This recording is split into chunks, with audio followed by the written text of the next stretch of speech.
So na ye health tips so na wochi ya da sepa wo mre no wadaje a wo de ma ye na wo share ye vegetables and nuts ho enkomo a ye de ebrewo na de ye dru so so ho hia ye papa se wo beje bre na wonso wahwe bie efi se outreach bi e ba be koso a ebeboa ye nyina na ni nyina no eye Orthopedic Association of Ghana outreach ya womo any St. Martin Catholic Hospital Agroyesum womo eye free eno to krana e mane ye de no na me wo Dr. Odoi ewa ha Odei Anson ewa ha sei a wo ye orthopedic surgeon ye ne no e ba bedi enkomodog anope ye ma wo achemu akwaba ya da se papa pressure na no den nanso erade be hira mo pa na ye se mo ba be ye orthopedic outreach ewo asujaman pache Agroyesum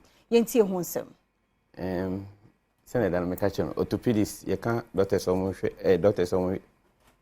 hwe dompe ene dompe hu yare ene muscles okay inti ye fan say bi obinya akwanhia na nenamubu ana say bia ye wo akwara ebia or deformities is traceable to the bone.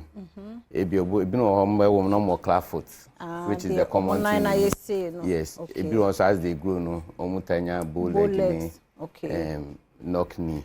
Ebi no also ebo no mo bone ankasa is soft. Nkwala bo in fact also nsa na otimi bend. Okay. So all these people no etimi and then here nkwala side. And even normal sporting activities ya also nya neuromuscular injuries. Into unya those types of injuries in this and also orthopedics for and bone and bone cancers and also orthopedics. No more munya degenerative like if arthritis near the no joint replacement near the no. Unfortunately, this outreach, joint replacement and home. But what we are calling for ebi obi an name bu de dada. Okay. Na a one dress it. And I say ebia or address it krana or joining no enyen to the satisfaction ebia na na chia and I say bia enjoying the kra and I say bi no higher no bone infections emu nyina betimi abaho ene nkwala no so bi betimi so abaho okay and away program no started 29th to 5th May. That's a 29th yeah Monday. Next next week Monday to 5th. Yes, I say a week program. And a free. A free. Orthopedic surgeons in Echo. Okay. A free. It was St. Martin's Catholic Hospital. Agroyesum. Ashanti region. Ashanti region. Yeah. It is yensi to be almost say obia or problem or bones mo. Yes. Emuabuo. Yes. And our work rana be an ensa. Achia. And also what deformities be traceable to a bone. Okay. I free. Mo yen operation free. Mo operation a free. For just 29th to 5th, no. It was very difficult. Okay. Because you're mobilizing resources. Like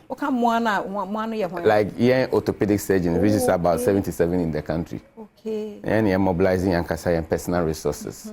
And you're hospital no. I form that union. Okay. It's a charge institution too. Yeah. Oh, Yamishra mo papa. Enti so be a percent.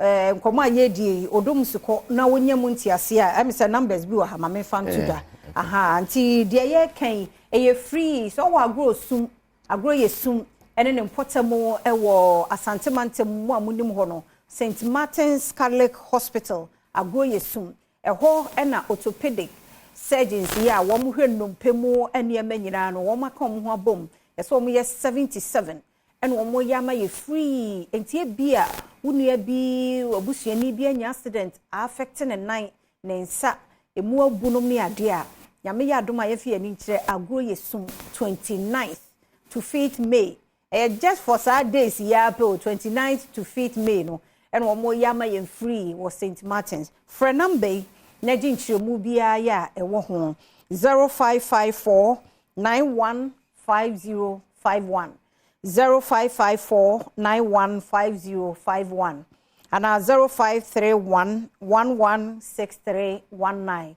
0531 116319 and 0248 556276 0248 556276 na yenhia wo Agroyesum from 29th to 5th May. One more yama ye free ntisa akro se penio anado meboa akro penio free. Two pies bibia ye free. Bibia ye free. Even after that no say essential hope works. And so we'll continue with the free. I know there are free management of clubfoot. And some more selected hospitals. 37 can almost cram. Almost person inquiries and so bet me friend numbers. Yeah. They can help you with wow, also ba clubfoot and no your nine no a share ni mu say. And your bow legs no. And you dear our crana and 90 million no can share anymore. And also clubfoot no. Offer numbers yeah, my friend dear. Omo free and the free never continue after the program continue no ni limit to say be at 29 to 5 and the wo hosa and also friend numbers here and also ebetumi aboa enti no arthritis doc arthritis and some ready arthritis the more definitive treatment. Okay, it be a painkillers and as a joint steroid injection because some of the arthritis most of them like just degeneration of the joint. Then a definitive treatment for some of them will be joint replacement. Okay. And then for now, that is, on top of that, once and also very expensive. Because you have to get a good sponsor. Okay. Because currently living the price in pricing over around $10,000. Wow. Yeah, so and they don't count. Okay. Yeah.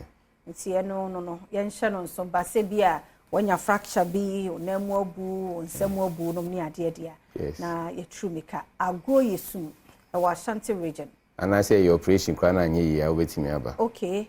So nemo boo and some more boo near your operation. If you're not uncle ye, yeah. Oh, Yamishram, why? Yamishram, no, be any hobium dear.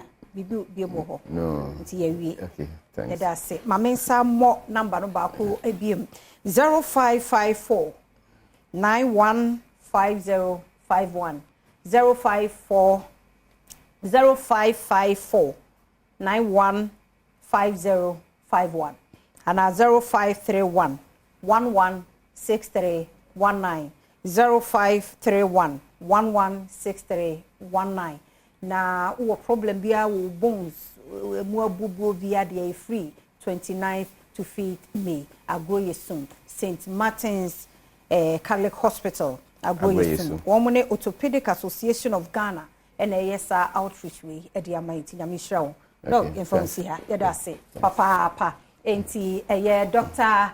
Odey Anson our orthopedic surgeon Waterma General and anope ode ana so Waterma General ye better nya wa haneja oboaboa ye ne enumpe be hu se me colleague ba ko Frank wa chechire ne nan tumse problem owie mi ahwe ade ko ewu man adaroma ti emfansi ha ye kwaba na afei dwumadie ne nka ye so atoaso yeda se